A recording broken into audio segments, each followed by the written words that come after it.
Assalamualaikum warahmatullahi wabarakatuh. Selamat pagi dan salam sejahtera untuk kita semua. Hari ini kita akan melanjutkan kembali perkuliahan kita tentang mata kuliah manajemen strategi. Dan pada kesempatan hari ini kita akan membahas kelanjutan dari cerita kita di minggu yang lalu. Dan hari ini kita akan membahas permasalahan yang berkaitan dengan resources based approach atau pendekatan yang berbasis sumber daya, ya.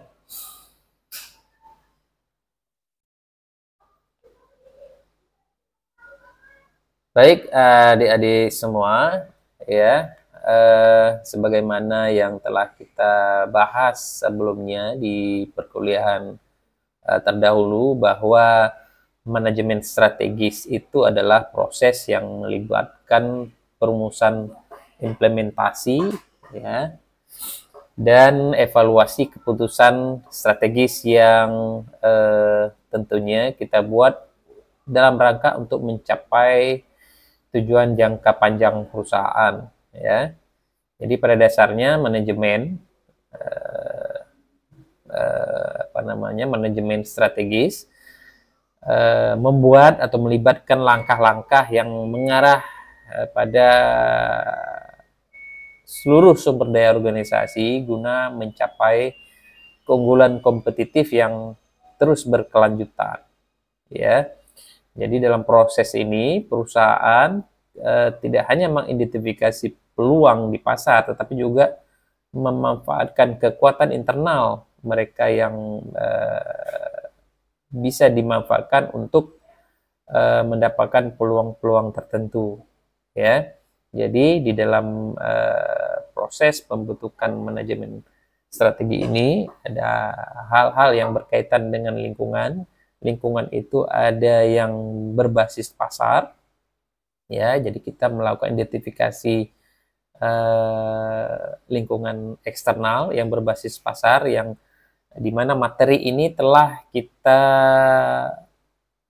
bahas di minggu yang lalu, ya. Dan ada satu analisis lagi yang hari ini kita akan bahas, yaitu yang berkaitan dengan RBV ini, ya, pendekatan yang berbasis sumber daya, ya. Tentu saja kalau kita bahas pendekatan yang berbasis sumber daya itu adalah pendekatan internal, sedangkan yang minggu lalu pembahasan kita yang berbicara tentang struktur industri itu berkaitan dengan analisis pasar, dan itu adalah kaitannya dengan analisis eksternal perusahaan, ya. Jadi ada dua aliran bagaimana seseorang memanfaatkan keunggulan dirinya, ya, dengan menggunakan kekuatan pasar dan memanfaatkan kekuatan pasar, atau dia akan menggunakan kekuatan internal dirinya di dalam menciptakan atau mencapai keunggulan kompetitif yang berkelanjutan, ya. Jadi pengaruh internal dan eksternal dalam pengambilan keputusan strategis itu sangat penting, ya. Kalau misalnya kita lihat di dalam pengaruh internal itu ada faktor-faktor sumber daya, ya, ada kapabilitasnya, ya, ada budaya organisasi yang mempengaruhi keputusan strategis kita. Kemudian kalau kita lihat di dalam pengaruh eksternal, ya, itu kita yang seperti pembahasannya di episode sebelumnya, di kuliah sebelumnya, itu kita akan membahas masalah kondisi pasar, ya. Kondisi pasar, kondisi persaingannya seperti apa, kemudian peraturan-peraturan pemerintah yang dikeluarkannya seperti apa, ya.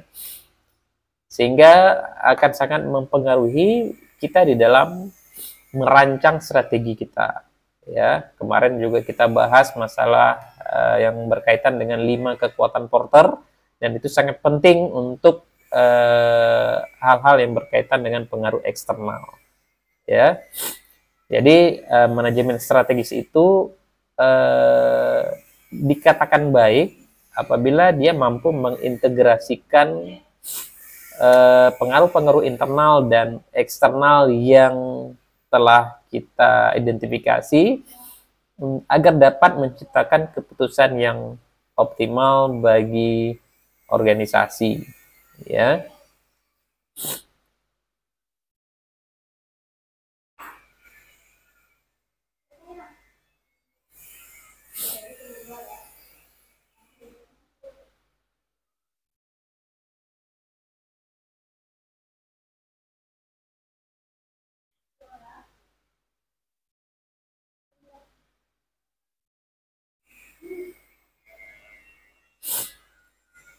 Kemudian kita lihat ya tadi berkaitan dengan eh, pendekatan yang berbasis pasar yang telah kita bahas di kuliah kita di sebelumnya. Kemudian kaitannya dengan RBV, ya, atau pendekatan berbasis sumber daya.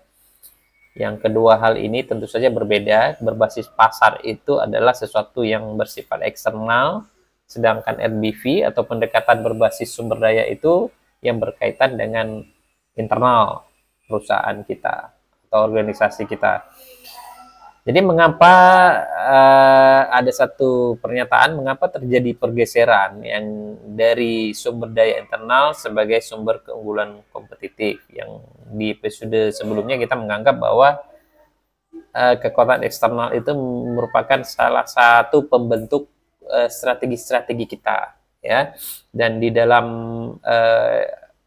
kuliah kita hari ini kita membahas mengenai pendekatan berbasis sumber daya yang bersifat internal, ya, dari eksternal ke internal. Jadi dua pendekatan ini berdasarkan dari pengalaman-pengalaman yang terjadi di perusahaan-perusahaan baik di dalam negeri maupun di luar negeri, itu ada beberapa yang terjadi pergeseran, ya, dari ke sumber daya internal yang sebelumnya fokus pada eksternal, ya, misalnya menggunakan five porter, ya, sekarang itu lebih fokus pada sumber daya internal. Kenapa bisa terjadi seperti itu? Bisa jadi perusahaan-perusahaan mulai menyadari, ya, bahwa fokus yang berlebihan pada lingkungan eksternal, meskipun itu penting, ya, bukan tidak penting, itu juga sangat penting, tidak selalu memberi keunggulan kompetitif yang berkelanjutan, ya. Sekali lagi diingat bahwa fokus pada eksternal itu tidak selalu memberikan keunggulan kompetitif yang berkelanjutan, ya. Jadi pergeseran ini terjadi karena keunggulan yang didasarkan pada strategi pasar bisa lebih mudah ditiru oleh pesaing, ya. Jadi salah satu kuncinya adalah pergeseran ini diakibatkan oleh strategi-strategi yang kita lakukan itu sangat mudah ditiru oleh para pesaing kita, ya. Jadi sumber daya seperti keterampilan khusus, paten, ya, atau budaya perusahaan yang kuat dapat memberikan keunggulan yang lebih tahan lama, ya, dibandingkan dengan kita menggunakan strategi-strategi yang bersifat eksternal yang kita bahas di materi minggu lalu, ya. Jadi karena sifatnya yang mudah ditiru, ya, mudah diadaptasi oleh perusahaan-perusahaan lain, maka beberapa perusahaan itu mencoba untuk mengalihkan perhatiannya dari eksternal ke internal, lebih fokus pada bagaimana dia mengelola hal-hal yang berkaitan seperti keterampilan khusus, ya, paten atau budaya perusahaan yang dibentuk sedemikian rupa sehingga dampaknya itu bisa memberikan keunggulan yang lebih tahan lama, ya. Jadi kenapa itu terjadi pergeseran itu karena berdasarkan fakta bahwa strategi-strategi yang kita timbulkan, yang kita buat dari konsep analisis eksternal itu kemungkinan mudah untuk diadaptasi oleh pesaing-pesaing kita, sehingga kita beralih kepada kekuatan analisis internal yang mungkin sulit untuk diadaptasi oleh pihak-pihak pesaing kita. Kemudian kita lihat apa sih sebenarnya resources base ini, ya, atau pendekatan berbasis sumber daya ini. Jadi resources based view ini atau RBV itu adalah pendekatan dalam manajemen strategis yang menekankan pentingnya sumber daya dan kapabilitas internal, ya. Jadi pendekatan ini menganggap bahwa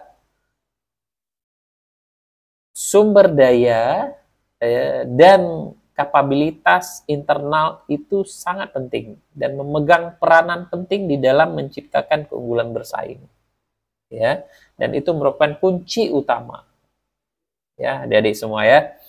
Jadi kapabilitas itu apa ya? Itu kapabilitas itu adalah kemampuan, ya, kemampuan internal perusahaan, ya. Jadi menurut RBV, ya, menurut pendekatan berbasis sumber daya ini, perusahaan dianggap sebagai kumpulan dari sumber daya dan kapabilitas yang beragam, ya, dan keunggulan kompetitif diperoleh jika perusahaan dapat memanfaatkan sumber daya yang unik dan bernilai dengan cara yang tidak dapat ditiru oleh pesaing-pesaing kita, ya. Jadi menurut NBV ini, ya, bahwa perusahaan itu mengakumulasi, ya, mengakumulasi kemampuan-kemampuan yang ada di internal ataupun sumber daya yang unik, ya, dan bernilai dengan sehingga dengan cara itu para pesaing kita itu tidak mampu atau tidak dapat ditiru oleh para pesaing, ya, sehingga akan menghasilkan keunggulan kompetitif, ya. Keunggulan kompetitif itu apa?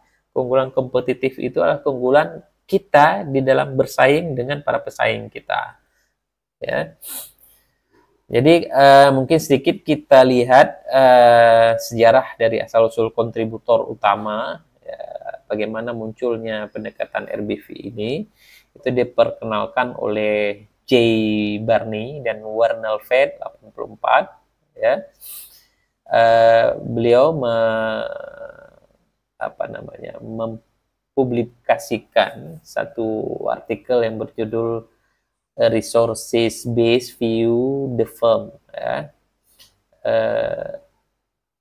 Pendekatan berbasis sumber daya pada perusahaan. Itu dikeluarkan di tahun 1984. Jadi di dalam artikel ini beliau mengemukakan beberapa konsep, ya. Kemudian artikel ini diperkuat lagi oleh J. Barney tahun 90, ya, yang memberikan kerangka VRIO, ya, nanti akan kita bahas di slide berikutnya, sebagai alat untuk mengevaluasi potensi keunggulan kompetitif dari sumber daya perusahaan. Jadi kalau misalnya pada analisis pada materi sebelumnya kita membahas tentang analisis eksternal, dan di situ kita bahas tools-nya itu adalah 5 Force Porter. Itu kita membahas ada persaingan antar industri, persaingan sesama industri, ya, daya tawar kita terhadap pemasok, daya tawar terhadap konsumen, dan lain sebagainya. Di dalam konsep RBV ini atau pendekatan berbasis sumber daya, tools kita itu adalah VRIO, ya, VRIO, ya. Nanti kita akan bahas di slide berikutnya. Jadi kemudian fokus utama pada pendekatan berbasis sumber daya ini adalah pada sumber daya dan kapabilitas unik, ya. Jadi fokusnya pada sumber daya yang memberikan nilai yang sama, ya. Jadi fokusnya pada sumber daya yang punya nilai. Nilai itu bisa kita identifikasikan sebagai sesuatu yang berharga, kemudian langka, sulit ditiru, dan dikelola secara efektif yang dapat memberikan keunggulan kompetitif yang berkelanjutan. Ya. Jadi kalau misalnya sumber daya kita itu berharga, langka, kita punya di perusahaan kita, organisasi kita punya sumber daya yang berharga, kemudian langka, sulit ditiru, tetapi tidak mampu kita kelola, itu tidak akan bisa menghasilkan sesuatu keunggulan kompetitif bagi perusahaan kita. Jadi ketika keseluruhan sumber daya yang unik ini kita miliki dan kita mampu mengelola keseluruhan sumber daya ini, maka inilah yang mampu menghasilkan keunggulan kompetitif yang berkelanjutan, ya.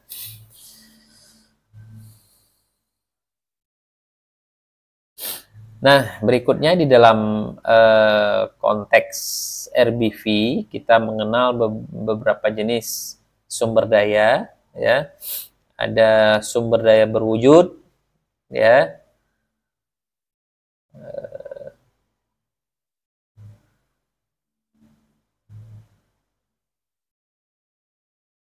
Sesuatu yang bersifat fisik, ya.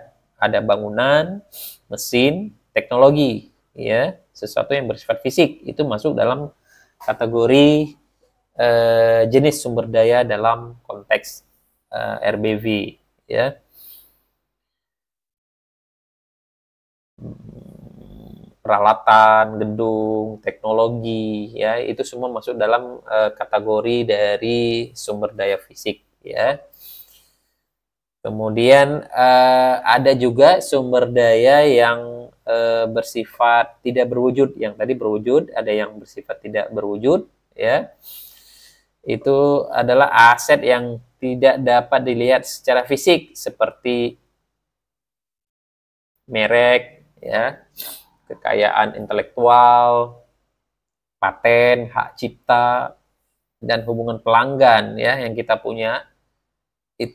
Dan sumber daya ini seringkali lebih sulit diukur, ya, sulit diukur, berbeda dengan yang fisik tadi. Bisa kita ukur jumlah bangunan ada berapa, luas tanah ada berapa, jumlah mesin ada berapa, teknologi apa yang kita gunakan, ya.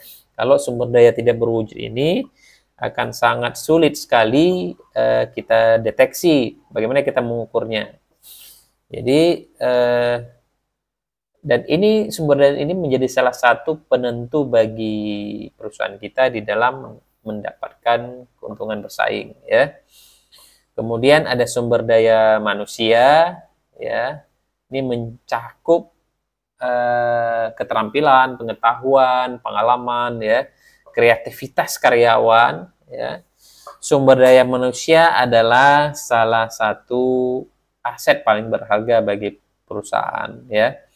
Karena mereka mampu untuk menciptakan inovasi, ya, meningkatkan efisiensi, dan memberikan solusi strategis bagi organisasi apabila terjadi permasalahan-permasalahan, ya.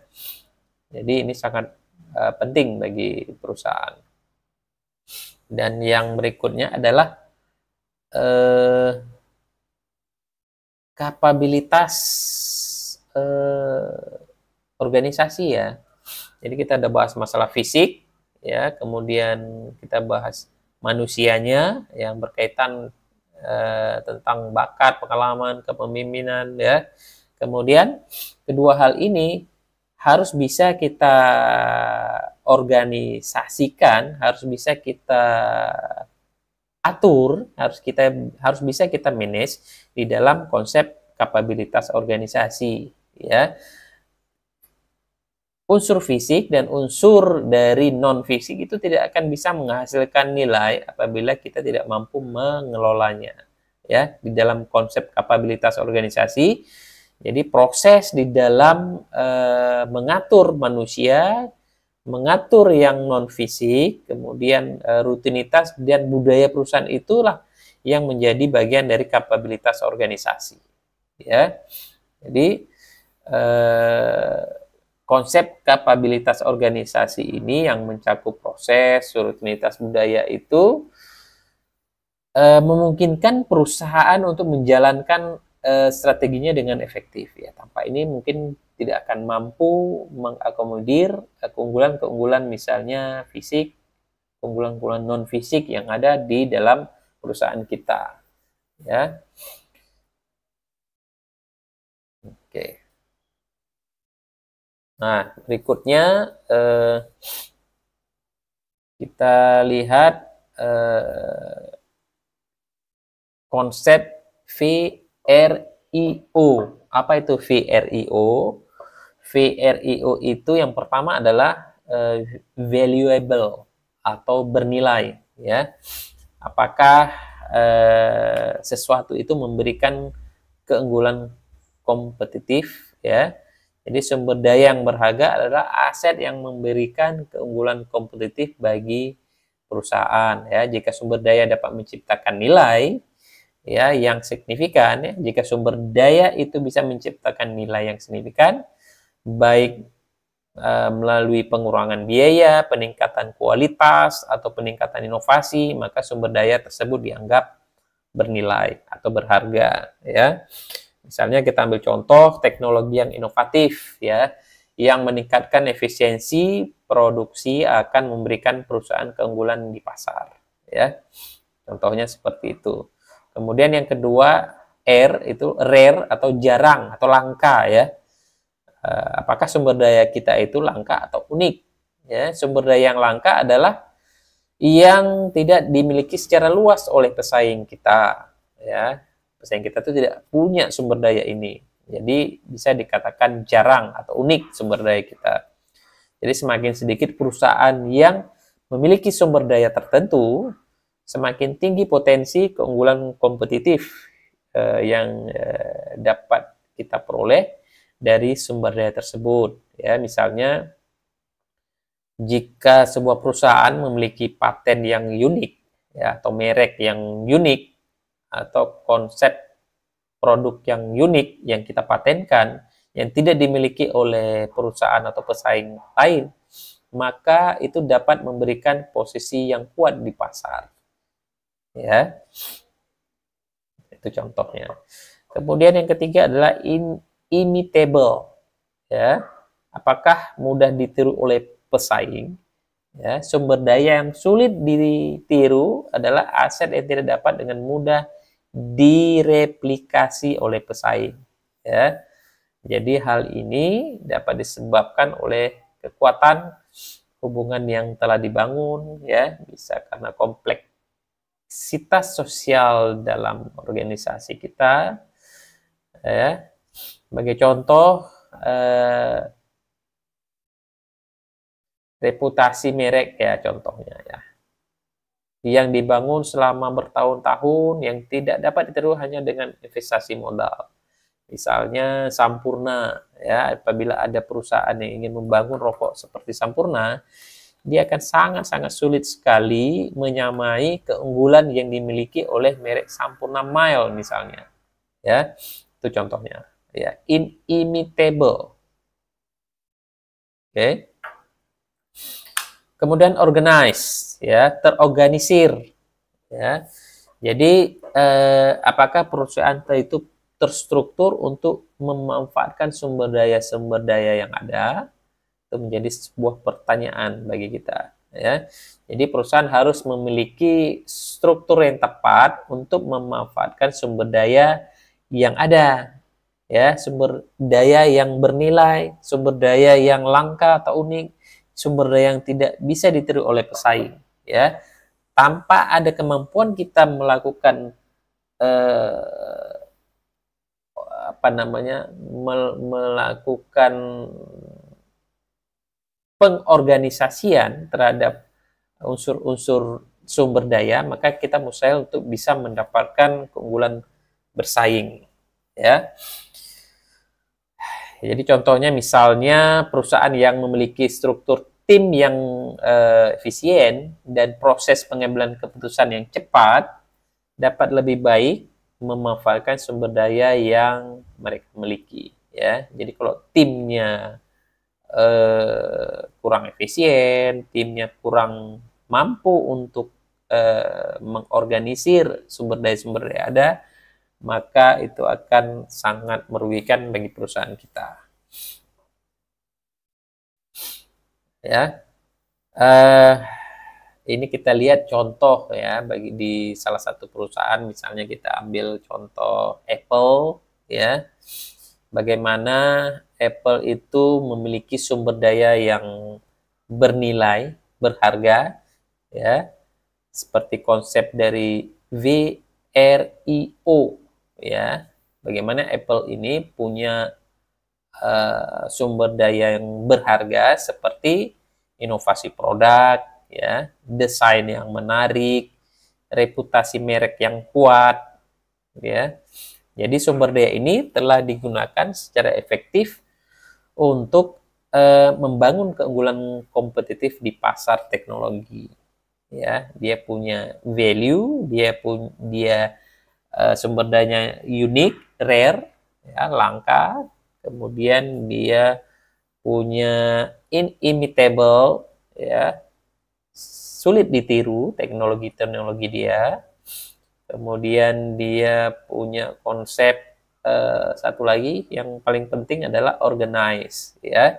Jadi Apple ini mampu mengorganisasikan seluruh sumber daya yang dia miliki sehingga bisa menghasilkan produk-produk yang mampu bersaing di pasar baik nasional maupun internasional, ya. Misalnya contoh seperti iPhone, ya, tidak hanya memiliki teknologi yang canggih tapi juga punya estetika desain yang mungkin berbeda dengan yang lain, yang sulit ditiru, ya, dan itu punya value yang terlihat dari bagaimana orang ketika memegang iPhone itu punya value. Dikatakan punya value apabila dia memiliki ketika seseorang menggunakan iPhone, maka dia merasa memiliki daya, apa ya, seakan-akan dia adalah orang yang punya nilai tertentu ketika dia menggunakan iPhone, ya, seperti itu. Kemudian kita lihat lagi mungkin contoh lain dari Google, ya, yang menurut pendapat kami dia salah satu yang cukup berhasil menerapkan konsep kerangka VRIO ini, ya. Ya. Mereka itu memiliki kapabilitas organisasi yang kuat, ya, punya kapabilitas organisasi yang kuat, kemampuan organisasi yang kuat di dalam pengolahan data dan teknologi, ya. Ya, jadi dengan kemampuan ini mereka bisa menciptakan nilai unik, ya, nilai yang unik melalui layanan pencarian yang ada di Google Search itu, dan dari itu mereka bisa mendapatkan iklan-iklan digital yang luar biasa masif, ya. Jadi keberhasilan Google dalam mengelola data dan algoritma mereka bisa memberikan keunggulan kompetitif yang luar biasa, ya. Jadi pertanyaan lanjutan, ya, ketika kita sudah berhasil mendapatkan sumber daya yang sesuai dengan konsep VRIO, V itu bernilai, R itu unik atau jarang, I tidak bisa diimitasi oleh para pesaing, dan kemudian O kita punya kemampuan untuk mengorganisir sumber daya yang kita miliki. Nah, pertanyaan lanjutan adalah bagaimana kita bisa mempertahankan keunggulan-keunggulan yang kita miliki ini di dalam bersaing, ya. Bagaimana kita harus bisa mempertahankan keunggulan jangka panjang khususnya melalui sumber daya yang kita miliki, ya. Jadi perusahaan perlu tentu saja membangun hambatan yang menghalangi pesaing, ya, untuk meniru sumber daya mereka. Ini bisa meliputi paten, ya, ketika kita sudah melakukan inovasi tertentu, dan untuk menghindari keunggulan dari inovasi ini bisa diadaptasi atau ditiru oleh pihak luar, maka kita bisa menggunakan instrumen paten, ya. Kita daftarkan produk-produk yang inovasi kita, kita patenkan, ya, bisa meliputi kompleksitas dalam proses produksi, ya, proses produksi yang unik yang bisa menghasilkan barang yang dengan kualitas tertentu, itu juga bisa kita lindungi, ya, atau hubungan yang kuat dengan pemasok dan pelanggan, ya. Seperti halnya Apple, dia punya pemasok yang terbatas, tapi dia punya daya tawar yang tinggi dengan pemasok, ya.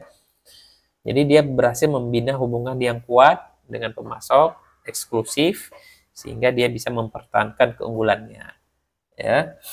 Atau misalnya kita ambil contoh lain, ya, perusahaan farmasi yang memiliki paten untuk obat-obat inovatif, ya, dapat mempertahankan keunggulannya di pasar selama masa perlindungan dari paten. Jadi perusahaan-perusahaan lain tidak akan bisa memproduksi obat-obat yang sejenis, ya.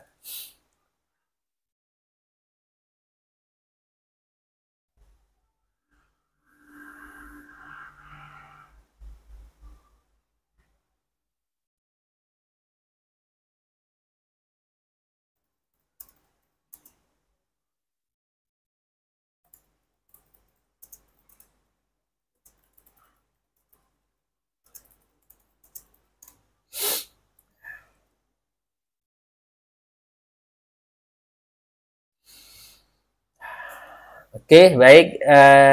Berikutnya kita lanjutkan dengan hambatan imitasi, ya. Faktor lain yang membuat sulit bagi pesaing untuk memahami dengan jelas alasan dibalik keberhasilan sebuah perusahaan, misalnya jika ada perusahaan memiliki kombinasi yang unik, ya, dari sumber daya dan kapabilitas yang sulit dipahami oleh pesaing, ini akan memperkuat posisi mereka di pasar sehingga menciptakan penghalang tambahan untuk imitasi, ya. Jadi kemampuan di dalam mengorganisasi dari sumber daya ini juga merupakan hambatan bagi pesaing untuk melakukan imitasi atau duplikasi konsep, produk, dan lain sebagainya, ya. Kemudian kita lanjutkan yang berkaitan dengan kapabilitas dinamis, ya. Itu seperti apa sih? Itu merupakan kemampuan perusahaan untuk terus-menerus memperbarui dan menyesuaikan sumber daya dan kapabilitas atau kemampuan mereka sesuai dengan perubahan lingkungan bisnis, ya. Jadi mereka terus melakukan upaya untuk penyesuaian, ya, perubahan yang tidak berhenti di situ, tapi terus melakukan upaya-upaya pencarian sesuatu yang baru, ya, untuk menyesuaikan dengan kondisi lingkungan bisnis yang ada ke depan, ya. Jadi kita harus punya kapabilitas dinamis ini, yaitu kemampuan untuk menyesuaikan diri, untuk memperbarui diri, ya, menyesuaikan sumber daya yang kita miliki agar sesuai dengan perubahan-perubahan lingkungan bisnis yang bakal kita akan hadapi, ya. Ini mencakup kemampuan untuk beradaptasi tentu saja, ya, berinovasi dan mengelola perubahan secara efektif, ya. Dengan kata lain, perusahaan harus mampu mengembangkan dan menerapkan strategi baru dalam menghadapi tantangan yang terus berkembang, ya. Contohnya perusahaan yang terus beradaptasi itu adalah Netflix dan Amazon, ya. Jadi contoh ini jelas, ya, menunjukkan tentang kapabilitas dinamis yang mereka miliki, ya. Netflix yang awalnya itu fokusnya pada rental DVD yang dulunya, ya. Dengan cepat dia beradaptasi dan mengubah model bisnisnya yang hanya rental DVD, ya, menjadi layanan streaming yang kini bisa kita katakan Netflix itu mendominasi pasar untuk apa ya, untuk film-film, ya, film-film pemutaran film yang di rumah, ya.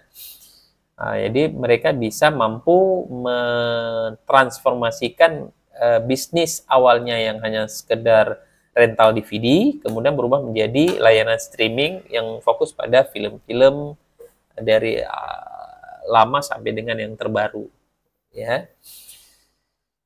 Dan cukup terkenal Netflix ini. Kemudian kita lihat lagi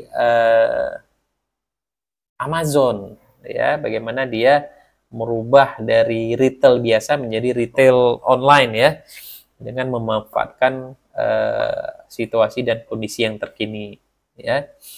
Jadi kondisi ini menunjukkan bagaimana kemampuan untuk beradaptasi dengan cepat dapat menciptakan peluang-peluang baru, ya, dan mempertahankan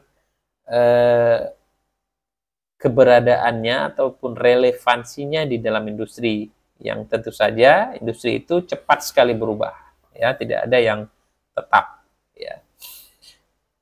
Mungkin contoh lain yang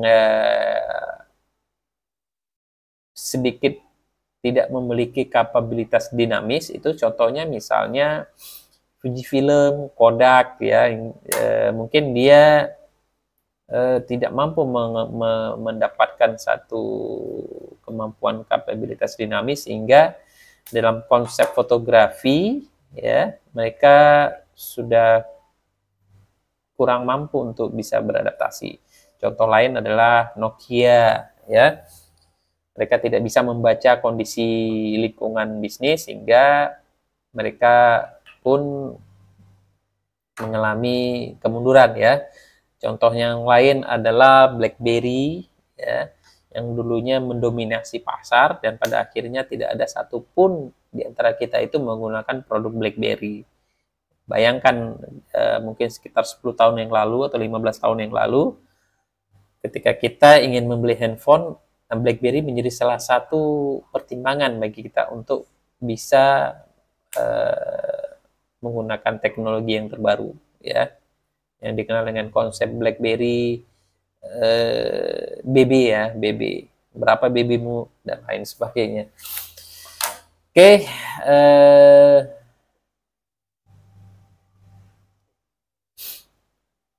ini kita lihat beberapa studi kasus Netflix, ya, bagaimana Netflix memanfaatkan teknologinya dan data sebagai sumber daya dinamis, ya.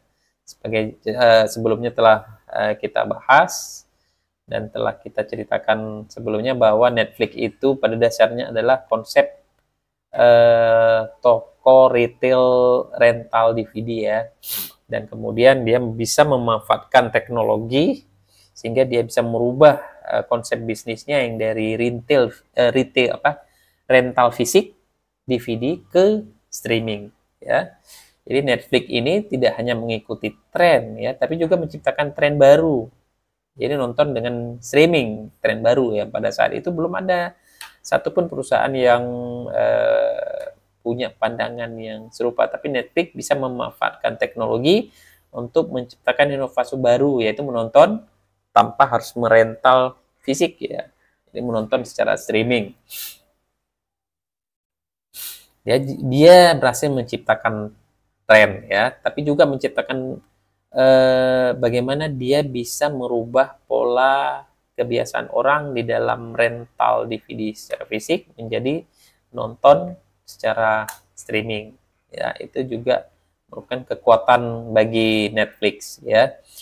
Mereka tentu saja menggunakan algoritma yang canggih untuk bisa merekomendasikan konten-konten mereka.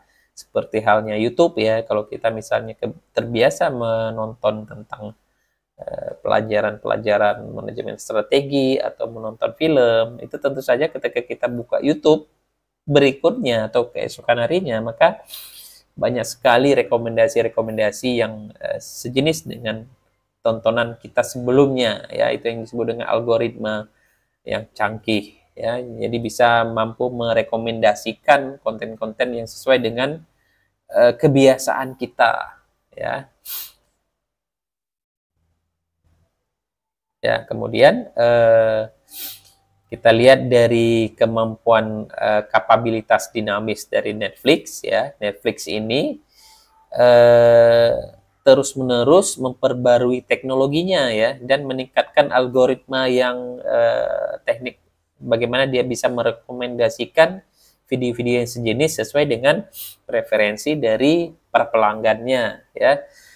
Jadi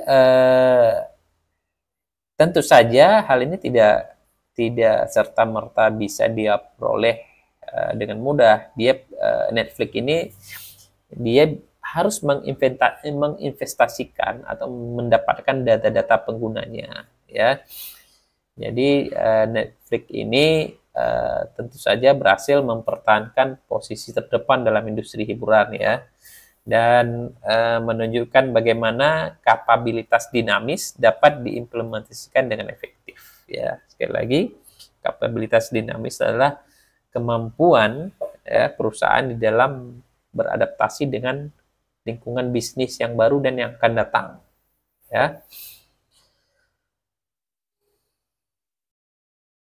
Baik, berikutnya kita lihat lagi yang berkaitan dengan peran sumber daya manusia dalam konsep resources based view ini ya. Bagaimana pentingnya sumber daya manusia ini. Jadi karyawan yang terampil dan berbakat merupakan sumber daya yang sangat penting ya. Organisasi tidak akan berjalan tanpa ada peran sumber daya manusia ya. Tentu saja di dalam konsep RBV ini sumber daya manusia itu punya peran yang vital ya. Jadi bagaimana manajemen talenta memainkan peran penting dalam memanfaatkan sumber daya. Jadi perusahaan kita harus bisa memanfaatkan, harus bisa membaca talenta-talenta yang dimiliki oleh karyawan atau sumber daya manusia yang kita miliki ini ya. Misalnya kemampuan seorang itu pasti akan berbeda-beda. Satu orang itu punya spesialisasi yang berkaitan dengan bagaimana dia membina hubungan dengan orang, maka kita akan menempatkan dia pada posisi-posisi yang berkaitan dengan hubungan dengan pihak eksternal. Ya, ada yang punya kemampuan di dalam pemikiran yang mendalam ya, atau deep thinking, menciptakan inovasi-inovasi tertentu ataupun membaca kondisi 5-10 tahun yang akan datang ya. Ada orang-orang yang mampu melihat yang seperti itu, maka kita menempatkan pada bidang-bidang, misalnya bidang-bidang riset dan teknologi ya, yang nantinya kita harapkan bisa menghasilkan inovasi-inovasi yang bisa bernilai bagi sumber daya kita ya.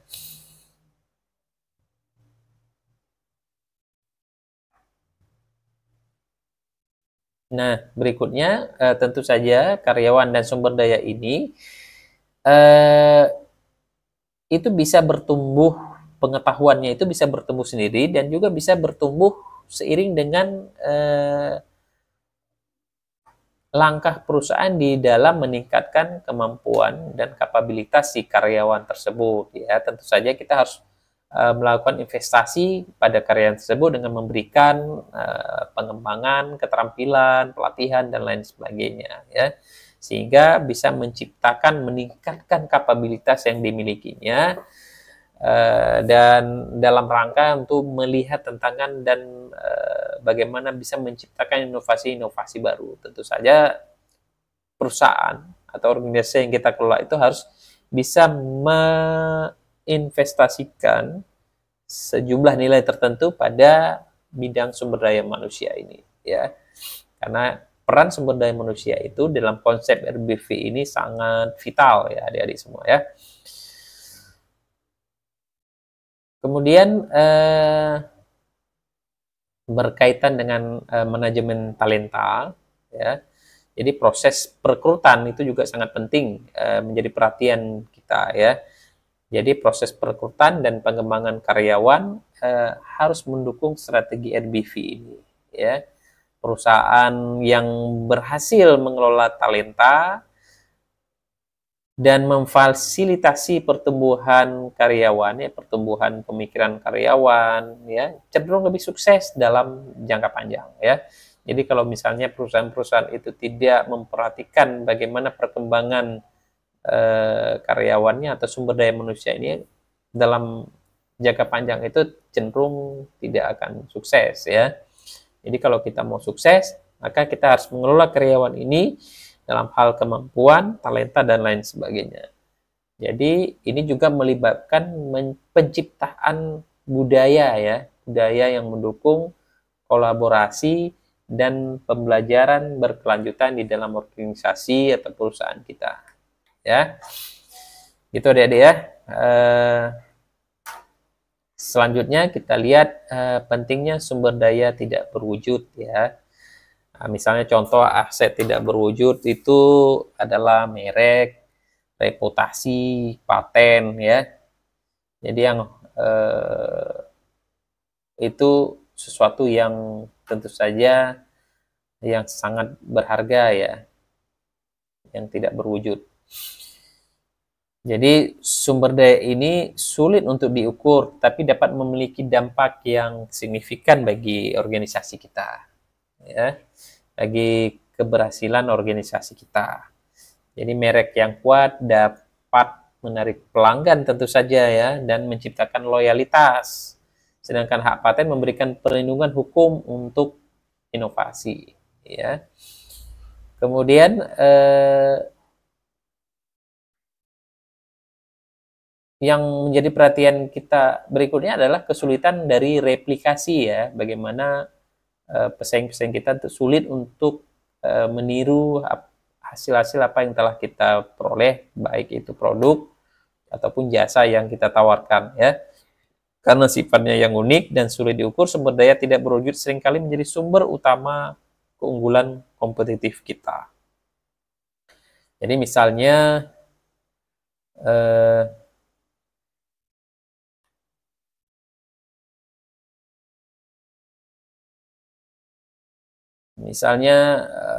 Coca-Cola ya, sangat sulit untuk ditiru oleh pesaing dan ini memberikan perusahaan keunggulan kompetitif yang berkelanjutan. Ya. Kemudian kita lihat berikutnya adalah inovasi di dalam konsep dari resources based view. Ya.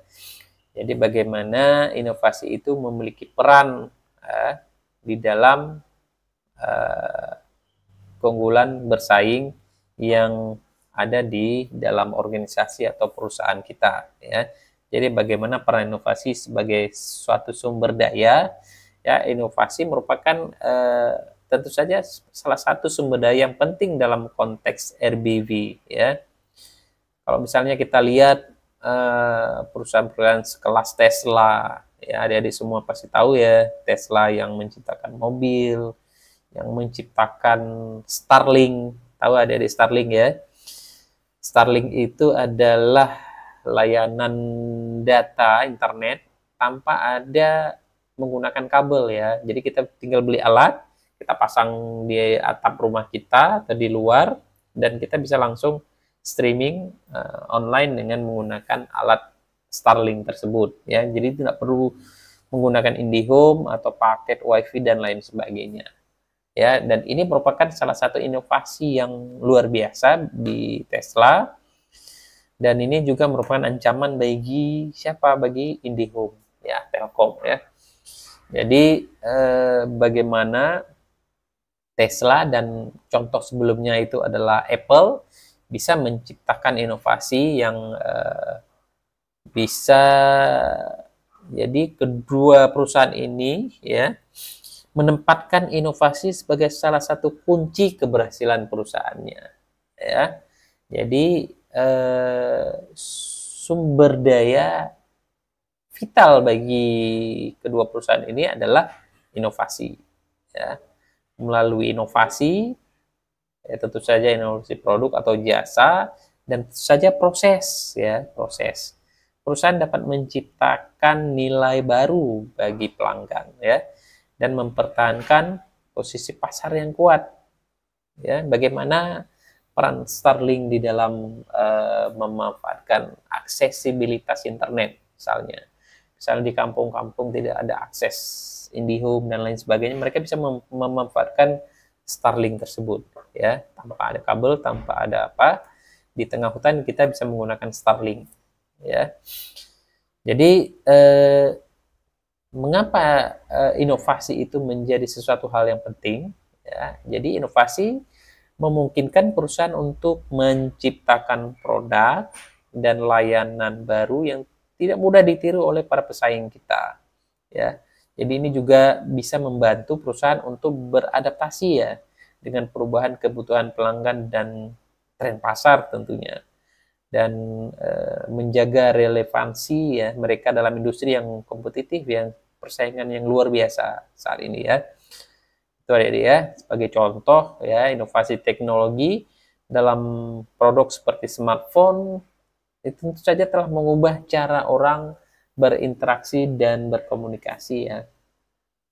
Cenderung ketika kita duduk-duduk di kafe, orang pegang HP, kadang-kadang antara bangku satu dengan bangku lain tidak perlu jumpa, tapi cukup dengan WA saja dan lain sebagainya. Itu sudah merubah pola atau interaksi dari kita semua di dalam berkomunikasi, gitu ya. Kemudian kita lihat lagi apa sih hambatannya terhadap imitasi ini, ya? Mengapa pesaing tidak dapat dengan mudah meniru sumber daya yang berharga, ya? Jadi beberapa faktor yang membuat sumber daya sulit untuk ditiru oleh pesaing, ya, itu adalah kompleksitas sosial, ya, di mana hubungan dan interaksi dalam organisasi menciptakan nilai yang unik, ya, menjadi salah satu alasan mengapa keunggulan kompetitif itu bisa bertahan lama, ya. Jadi misalnya perusahaan yang memiliki tim kerja yang terampil, terkoordinasi dengan baik, itu dapat mencapai hasil yang lebih baik dibandingkan pesaing yang tidak memiliki struktur tersebut. Ya, jadi kompleksitas sosial di dalam sebuah organisasi itu setiap organisasi itu memiliki perbedaan-perbedaan yang nyata ya, dan itu bisa jadi sulit ditiru ya. Kemudian perlindungan hukum ya, perlindungan hukum seperti hak cipta, paten dan merek dagang ya, itu bisa memberikan perlindungan tambahan terhadap inovasi dan aset intelektual ya. Perusahaan yang memiliki perlindungan hukum yang kuat dapat mempertahankan keunggulan bersaing mereka di pasar ya. Contohnya perusahaan farmasi seringkali melindungi inovasi produk-produk mereka itu dengan paten untuk menghindari duplikasi atau peniruan dari produsen-produsen obat-obatan lain ya. Jadi seperti itu yang bisa kita lakukan di dalam bagaimana menghambat para pesaing kita untuk menduplikasi produk ataupun inovasi yang kita miliki ya. Kemudian kita lihat tentang peran budaya organisasi dalam resources based view ini ya, bagaimana budaya bertindak sebagai sumber daya ya. Jadi budaya organisasi yang kuat ya, adik-adik telah membahas masalah budaya organisasi di dalam konsep manajemen sumber daya manusia ya. Itu bisa, budaya organisasi yang kuat dapat menjadi sumber daya kompetitif ya. Budaya yang mendukung inovasi, kolaborasi dan pembelajaran tentu saja dapat menciptakan lingkungan yang mendorong kinerja yang tinggi ya. Itu juga punya peran penting budaya perusahaan itu. Budaya perusahaan itu adalah kebiasaan-kebiasaan yang menjadi nilai tertentu di dalam perusahaan yang dilakukan secara keseharian ya di dalam sebuah organisasi ataupun perusahaan ya. Misalnya perusahaan dengan budaya terbuka yang mendorong karyawan untuk berbagi ide dan inovasi cenderung lebih sukses dalam menciptakan produk baru ya. Ya, itu merupakan budaya ya. Contohnya misalnya kita lihat Zappos ya. Itu adalah contoh perusahaan yang menunjukkan bagaimana budaya organisasi dapat mempengaruhi kinerja ya. Jadi budaya pelayanan pelanggan yang sangat kuat membantu Zappos untuk meraih keberhasilannya ya. Kemudian komitmen mereka terhadap kepuasan pelanggan menciptakan loyalitas yang tinggi dan budaya ini menjadi bagian integral dari strategi mereka. Ya, jadi peran budaya organisasi dalam menciptakan nilai dalam konsep RBV ini sangat vital, ya, sangat vital. Kemudian selain kita bahas dari awal sampai dengan terakhir itu berkaitan dengan keunggulan-keunggulan kemampuan dari konsep dari RBV ini, tentu saja banyak kritikan ya yang berkaitan dengan RBV ya. Jadi beberapa kritik yang perlu yang pertimbangan kita adalah bahwa RBV cenderung memberikan pandangan statis ya yang dapat mengabaikan dinamika pasar. Ya, kita terlalu fokus pada internal tanpa melihat pada eksternal ya dan perubahan eksternal yang mempengaruhi perusahaan. Jadi selain itu RBV kadang-kadang meremehkan faktor-faktor eksternal dalam keberhasilan perusahaan ya. Jadi itu menjadi kritikan utama dari konsep RBV yang hanya fokus pada internal ya, mengabaikan faktor-faktor internal yang tentu saja harus kita antisipasi ya. Ingat contoh-contoh seperti BlackBerry, Nokia ya, itu bisa jadikan salah satu contoh bagaimana dia fokus pada kemampuan internalnya, terlalu yakin dengan produk BlackBerry dan lain sebagainya. Oke. Kemudian pentingnya mengintegrasikan perspektif berbasis pasar dan berbasis sumber daya. Seperti kita lihat dari kritik-kritik yang ditujukan kepada konsep RBV ini, ya. Jadi kita perlu mengatasi keterbatasan dari RBV ini dengan cara apa? Dengan cara ya mengintegrasikan perspektif berbasis pasar dengan konsep RBV ini, ya. Seperti yang materi kita sebelumnya yang bahas tentang analisis eksternal menggunakan 5 force porter, itu kita integrasikan dengan konsep dari resources based view yang kita bahas pada hari ini. Jadi membuat keputusan strategis tentu dilandaskan pada analisis eksternal dan analisis internal. Analisis eksternal kita menggunakan 5 force porter dan analisis internal kita menggunakan konsep resources based view. Ya, adik-adik semua ya. Jadi pendekatan holistik ini memungkinkan perusahaan untuk beradaptasi lebih baik terhadap perubahan lingkungan bisnis, ya. Jadi bagaimana kita lihat selanjutnya RBV dan strategi berbasis pasar ini bisa menyeimbangkan kapabilitas internal dengan kondisi pasar eksternal ya. Jadi bagaimana perusahaan menyeimbangkan kemampuan internal dengan kondisi pasar eksternal ya. Jadi sumber daya yang kuat harus diselaraskan dengan kebutuhan dan permintaan pasar tentu saja. Ya, sumber daya internal kita yang kuat ini harus kita manfaatkan berdasarkan dari kebutuhan dan permintaan pasar. Ya, jadi untuk menciptakan nilai yang berkelanjutan ini perlu ada penyelarasan adik-adik semua ya, perlu ada keseimbangan antara kekuatan internal dan kekuatan eksternal.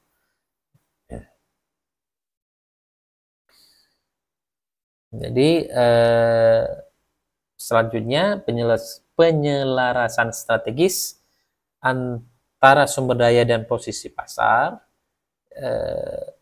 penting untuk kita lakukan ya. Misalnya perusahaan yang memiliki inovasi teknologi yang kuat harus mempertimbangkan bagaimana inovasi tersebut dapat diterapkan untuk memenuhi kebutuhan para pelanggan kita di pasar yang berubah-ubah. Ya, jadi teknologi yang luar biasa tanpa bisa memenuhi kebutuhan pelanggan itu juga sesuatu hal yang harus kita hindari ya adik-adik semua ya. Jadi apa implikasi bagi manajer pada konsep ini ya? Jadi bagi manajer, bagaimana manajer dapat menggunakan RBV untuk mengidentifikasi dan memprioritaskan sumber daya yang menjadi kunci di dalam persaingan kita di pasar ya. Jadi ini termasuk mengidentifikasi sumber daya yang paling penting bagi keberhasilan perusahaan dan memprioritaskan investasi dalam pengembangan sumber daya tersebut. Jadi dengan cara ini perusahaan dapat membangun keunggulan kompetitif yang berkelanjutan, ya. Jadi menyelaraskan manajemen sumber daya, ya, menyelaraskan dengan strategi. Jadi saya ulangi adalah kemampuan menyelaraskan manajemen sumber daya dengan strategi perusahaan itu adalah kunci, ya, kunci bagi kita untuk mencapai tujuan jangka panjang perusahaan, ya. Jadi manajer harus memastikan bahwa semua aspek organisasi mulai dari budaya hingga proses operasional mendukung pemanfaatan sumber daya secara maksimal. Jadi ini akan menciptakan sinergi ya, yang diperlukan untuk mencapai hasil yang optimal. Sinergi itu apa dari ya? Sinergi itu 1 ditambah 1 adalah 5, itu sinergi. Ya. Kalau misalnya 1 tambah 1 sama 2 itu tidak sinergi. Sinergi itu penggabungan dua unsur bisa menghasilkan lompatan-lompatan yang melebihi dari kumpulan dari dua unsur tadi. Ya. Kemudian kita lihat adik-adik semua, bagaimana tren masa depan dalam strategi berbasis sumber daya, ya, bagaimana peran AI, big data, dan sumber daya digital, itu bisa adik-adik lihat ya. Jadi teknologi baru seperti kecerdasan buatan, big data, itu semakin memainkan peran penting ya di dalam kita mengidentifikasi, memanfaatkan sumber daya kompetitif ya. Jadi perusahaan yang dapat memanfaatkan analisis ataupun big data untuk memahami perilaku pelanggan dan tren pasar yang memiliki keunggulan yang signifikan dalam pengambilan keputusan ya. Bagaimana kita bisa memanfaatkan big data ini untuk menyesuaikan strategi kita berbasis sumber daya ini. Ya. Jadi kemudian bagaimana transformasi sumber daya kompetitif kita ini? Ya, dengan kemajuan teknologi, sifat sumber daya kompetitif akan terus berubah. Ya, perusahaan harus siap untuk beradaptasi dengan perubahan ini dan mengembangkan strategi baru yang tentu saja memanfaatkan sumber daya digital dan teknologi baru, ya. Jadi hal ini akan mempengaruhi cara perusahaan beroperasi dan bersaing di masa yang akan datang, ya. Oke, adik-adik, demikian materi kita yang berkaitan dengan resources based view. Jadi kita telah membahas bagaimana kita bisa menggunakan dua tools yang ada di dalam perusahaan yang bisa kita manfaatkan di dalam menyusun